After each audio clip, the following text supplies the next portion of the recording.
Alors très souvent, nous entendons le diable nous faire des propositions indécentes ou nous donner les pires conseils, les plus mauvais conseils à travers les personnes qui nous entourent, même des fois les personnes qui nous aiment le plus, mais qui sont persuadées de bien faire et de nous dire les meilleures choses. Eh bien, il s'agit bien sûr de ne surtout pas succomber à la tentation de répondre à toutes ces mauvaises propositions et de tomber dans l'écueil des pièges qu'il nous tend. Et de ne surtout pas aller prendre des risques inutilement, le risque de répondre à ces mauvaises propositions et de faire les mauvaises choses qu'il nous invite à faire. Je le dis parce que très souvent, et je rends ici grâce et gloire à Dieu, très souvent je vois le diable procéder ainsi, non seulement avec moi, mais avec beaucoup de personnes autour de moi, et inviter les gens à faire les pires choses. Il s'invite notamment chez vous à travers certaines personnes. Il se présente en ange de lumière. Il se fait passer pour un bon conseiller, mais nous savons que les conseillers ne sont pas les payeurs. Et il est toujours en train d'inviter les personnes à faire les pires choses autour de nous. Pour vous donner un exemple, un jour, sous l'inspiration du Saint-Esprit, quelqu'un avait entrepris de reprendre la déco de la maison dans laquelle je vis. Et sous l'inspiration du Saint-Esprit, j'ai invité cette personne pour donner du relief à notre salle à manger, à choisir de faire ce qu'on appelle en matière de décoration un mur d'accent, en lui donnant une couleur qui se détache des trois autres façades de la salle à manger. Et par rapport aux couleurs existantes déjà dans la maison, je lui ai conseillé d'utiliser du fuchsia parce que c'est une couleur qui est entre le fuchsia et le violet, mais un violet gai, et parce que ce sont des couleurs qui vont très bien avec la maison et qui la relèvent et avec tout ce qui est déjà existant dans la maison et qui la mettent vraiment en valeur. Et cette personne m'a écoutée et depuis, vous n'imaginez pas le nombre de félicitations qu'on ait reçues. Les gens nous disent qu'ils aiment beaucoup, que ça va très bien chez nous et que c'était vraiment le bon choix et dans notre décor, que c'était la meilleure chose à faire. Et en l'occurrence, depuis, le Seigneur nous a bénis en nous permettant d'avoir aussi de très belles lampes dans les tons fuchsia et mauve, parme, enfin voilà, avec une espèce de dégradé de fuchsia, de mauve, de parme. C'est vraiment très très joli. Et relevé par de l'argenté avec une très belle pendule en strass et argenté, enfin, et des éléments de décor comme ça. Et les gens aiment beaucoup et nous en font souvent le compliment. Bien entendu, le diable que ça insupporte n'a rien trouvé de mieux pour utiliser une de nos tantes qui nous a toujours beaucoup détesté pour entrer un jour chez nous et dire à la personne qui avait donc fait le bon choix de la bonne couleur, à travers le conseil que le Saint-Esprit m'a invité à lui donner, et toute la gloire revient à Dieu, à Jésus, à son Saint-Esprit. Je vois vraiment tous les jours que c'était précisément la bonne couleur. Vous n'imaginez pas comment ça donne du relief à cette pièce, comment ça lui donne une sensation c'est-à-dire que ce mur, il est au fond de la pièce et tout le reste est blanc, donc ça donne la sensation que la pièce est agrandie et presque 2 fois plus grande et je remercie ici le Saint-Esprit. Je me rends compte que c'était vraiment la bonne couleur qu'il m'a inspirée et comme je vous le dis, tout le monde nous en félicite très régulièrement et toute la gloire revient à Dieu, à Jésus, à son Saint-Esprit qui, à l'inverse du diable, est celui qui nous donne toujours les bons conseils et les meilleurs conseils afin que nous posions les bons actes et toute la gloire lui en revient, que nous prenions les bonnes décisions et que nous posons les bons actes. Et j'ai donc choisi de suivre le conseil du Saint-Esprit à ce moment-là et d'inviter cette personne à mettre le fuchsia, ce qu'elle a fait. Et comme je vous le dis très régulièrement, on nous félicite pour ça. Mais donc le diable ne le supportant pas, a utilisé l'une de nos tantes qui nous a toujours détesté pour venir dire à cette personne, je ne sais pas pourquoi, quelle idée qui t'a pris d'aller mettre du fuchsia sur ce mur, tu devrais plutôt essayer avec du vert fluorescent.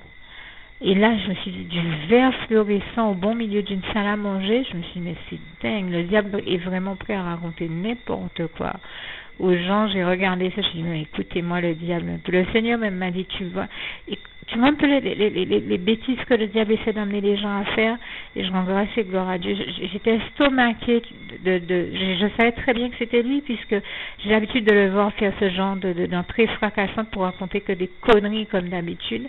C'est vraiment le pire de tous les connards de toute l'éternité, le diable, qui dans sa bêtise, et la couche de bêtise profonde qu'il tient à l'outrecuidance et le toupet de toujours vouloir inviter les gens à le suivre dans sa connerie et à faire les pires conneries, du verre fluorescent. Et malheureusement, la personne de qui je parle, n'ayant foi ni en Dieu, elle ne croit ni en Dieu ni au diable, il n'y a vraiment rien à faire pour lui faire atterrir et lui faire se rendre compte que c'est le diable qui cherche à lui faire une connerie. Elle est restée plusieurs jours à tourner en rond et à me dire, tu crois que j'aurais dû mettre du verre fluorescent? Je me suis dit, mais attends, elle a quand même pas croire un bobard aussi énorme. Je vous dis, elle est toujours là à gober tous les bobards du diable. C'est impressionnant, faut le voir pour le croire. Et bon, j'ai trouvé ça énorme. J'en ai parlé avec un autre chrétien, mais il m'a dit, mais c'est énorme, quoi. Ça serait extrêmement moche de mettre du verre fluorescent là. Attends, et comment elle a pu ne pas se rendre compte que c'est le diable qui lui raconte une telle connerie? Mais vraiment, on était estomaqués, quoi. Et bon, grâce et gloire, ça a rendu à Dieu. Je sais pas comment Dieu a fait. Dieu a réussi à lui faire comprendre qu'il fallait surtout pas mettre de verre fluorescent là. Et toute la gloire revient à Dieu, à Jésus et à son Saint-Esprit. Et je le remercie vivement. Et je vous assure que tous les jours, je remercie Dieu pour ça, parce que je vois à chaque fois comment c'était vraiment le bon choix et la bonne chose à faire. Et donc, je vous ai donné cet exemple-là pour vous montrer comment le diable est celui qui vient toujours nous inviter à tomber dans l'écueil de la connerie et du péché et à faire les pires choses au lieu de faire les meilleures que Dieu nous inspire. Donc, soyez vraiment vigilants avec ça et surtout ne prenez aucun risque inutilement. Le diable est celui qui vient essayer de nous faire les pires choses, les pires choix et à prendre les pires risques. Alors que c'est vrai que dans certaines situations, quand on sert Dieu, il arrive que nous ayons à prendre des risques, mais ce sont des risques salutaires et ce sont, on va dire que c'est plutôt des situations où nous devons mettre notre foi en action et faire des choses que nous n'aurions jamais faites si nous n'avions pas la foi. C'est des choses très différentes. Il s'agit ici de poser des actes positifs. Alors que le diable, lui, vient nous inviter à faire les pires choses en nous faisant des propositions indécentes, en nous invitant à tomber dans le péché et à prendre des risques, mais qui sont vraiment des risques graves, qui nous amènent à encourir les pires choses et les pires situations. Et il est hors de question que l'on prenne des risques inutiles pour en plus se retrouver dans les pires situations, et c'est vraiment ce que le Saint-Esprit nous invite à dire. Et je rends ici grâce et gloire au Saint-Esprit que j'entends régulièrement me dire chaque fois que nécessaire et chaque fois que le diable essaie de me faire prendre un risque inutilement, le Saint-Esprit me dit très régulièrement qui risque rien n'a rien, dans le sens où celui qui ne prend aucun risque inutile, ne risque pas de se retrouver à devoir gérer des problèmes. Il n'a rien, c'est-à-dire il n'a aucun problème inutile à gérer quand il ne prend pas de risque inutilement. Et je remercie ici le Saint-Esprit parce que j'ai déjà entendu me le dire à plusieurs reprises, et heureusement qu'il est là pour me le dire chaque fois que nécessaire. Et vraiment merci encore mon merveilleux Saint-Esprit chéri d'amour, pour toutes les fois où tu me rappelles cette réalité-là. Et j'ai trouvé ça tellement beau que j'ai souhaité le partager avec vous afin d'encourager et d'édifier tous ceux que cela peut aider, que d'entendre ce témoignage. Et je vous dis à tous que Dieu vous garde et vous bénisse tous abondamment, puissamment, richement.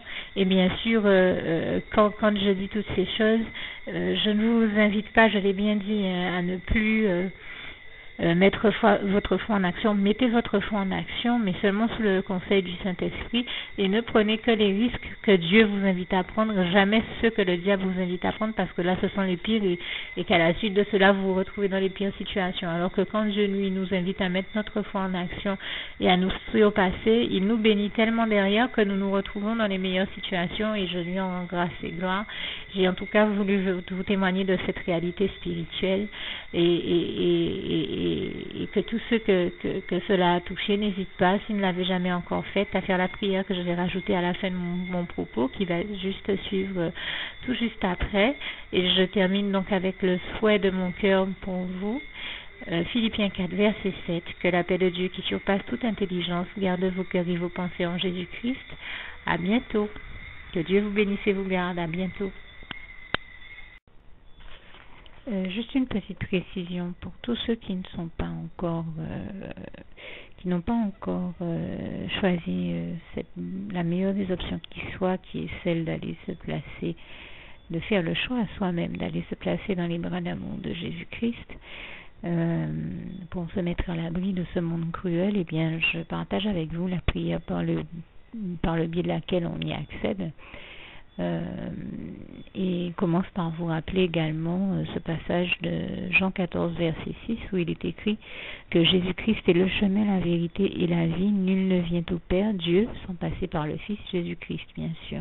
Je le dis à ma manière, vous regarderez comme il est actuellement écrit dans vos Bibles là encore.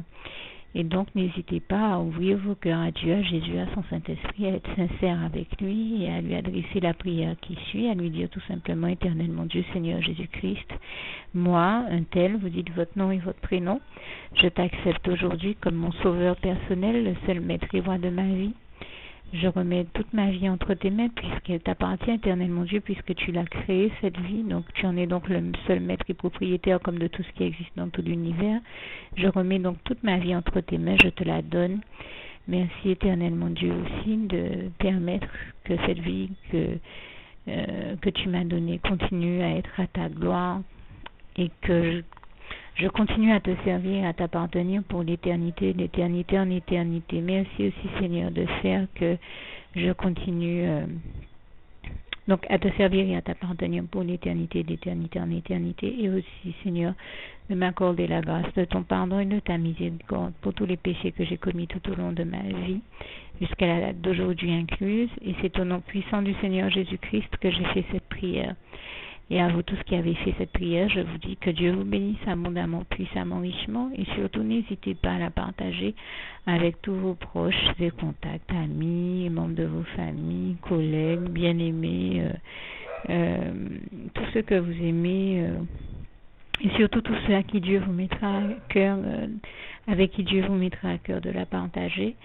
Et comme j'aime à le dire, si vous n'avez pas encore pris le temps de faire cette prière, comprenez bien que voilà, ça ne vous coûte rien de la faire, c'est gratuit, c'est indolore, et que voilà, vous n'êtes pas obligé de me croire, mais moi il m'est arrivé tout comme vous de devoir faire cette prière un jour dans ma vie, et quand on m'a proposé de la faire, je me suis dit, et si c'était vrai, et si c'était vraiment Dieu qui, par ce biais-là, m'appelait à lui et me demandait de lui donner ma vie, de l'accepter, c'était Jésus qui était en train de vraiment me tendre la main et qui était en train de me demander de l'accepter comme mon sauveur personnel, je ne pourrais pas passer à côté de l'occasion de lui dire oui, parce qu'il faut aussi que je reste ouvert ou ouverte à ce que Dieu peut avoir à me dire.